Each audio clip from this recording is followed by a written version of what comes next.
Greetings, beautiful beings. So today I just felt like I needed to make a video to, just get some things off of my chest and hopefully help someone out. So I do have my tablet in front of me with my notes. So I'm going to just go ahead and dive straight in. So before I left ridiculousness behind, and I define ridiculousness as religion, the belief of any god, caring about stigmas that people give to you because you're a certain way. Before I left that behind, I oftentimes came off as bitter, angry, and confrontational. And now that I am the antithesis, I am a whole lot happier. But I still come off as confrontational. And there's a reason for that. I want everyone to question everything. I want you to ask yourself really hard questions. I want you to ask yourself, for example, if you still believe in a God or a religion, why you believe in it. And if you were to suddenly stop believing in it, what would your life look like? What would it be like? Would you completely fall apart or would you get better? That's what I want you to ask yourself. See, the sad fact is that a lot of us, especially in the Black and Hispanic communities, we only believe in Christianity because we were born into it and we were fully indoctrinated by our families, who were indoctrinated by their families, who were indoctrinated for generations by colonizers. Our family was indoctrinated by the colonizers who wanted to continue keeping us under their thumbs and entangled in the yoke of bondage, to use biblical terms, so that they could keep us oppressed and keep feeling like they were better than us. They promised those of us who were enslaved, our ancestors, freedom through religion. And that was their last-ditched effort to keep us under control and to keep us under them. Look at your life. Take stock in what you have and remove God and religion from it.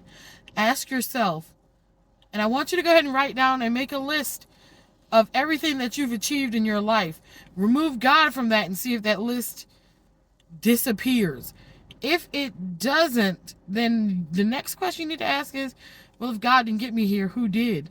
Because in all honesty, I'm going to tell you, if God, who's allegedly all powerful, hasn't stepped in and made your life completely smooth and great and got you where you needed to be immediately, then why bother with him? You have to ask yourself, who's in control of your narrative? You have to ask yourself, who is the main voice? Who are you living for? Are you living for yourself or for this deluded idea of somebody else who's greater in some heaven? That's what you need to ask. Once you ask these questions, I hope it should be painfully obvious to you that you are the one that is in control. You control your existence. You control your reality. You are the one who did everything. And since you did everything, then it should also be obvious to you that if there is a God, that God is you. You are the God spark. You are the light. Religion was invented to take your power away from you and give it to an outside source. That's the ultimate manipulation and gaslighting that was done by, I want to say, colonizers. And a lot of people think when I say colonizers that I'm referring to the European Americans. I'm not.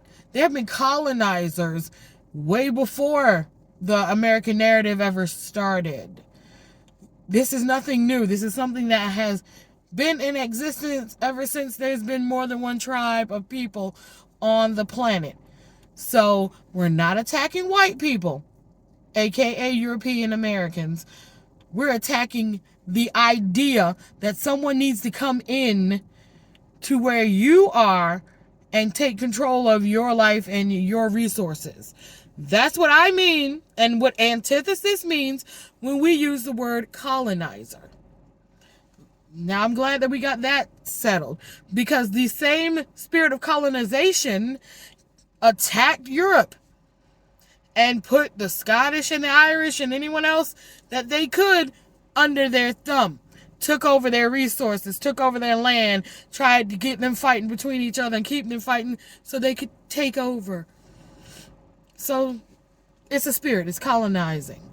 It's somebody thinking they're better than you, knows better than you, and knows how to use your resources and you better than you know for yourself. So now that we've already gotten that established, let's talk about what we need to do in order to fight that. Because as I was saying in my notes, the colonizer spirit doesn't just hold on to people of color. It holds on to anyone that someone thinks is less than they are. So, as I said, there are people of European descent who are struggling and suffering because of colonizers as well. So, we got to fight that.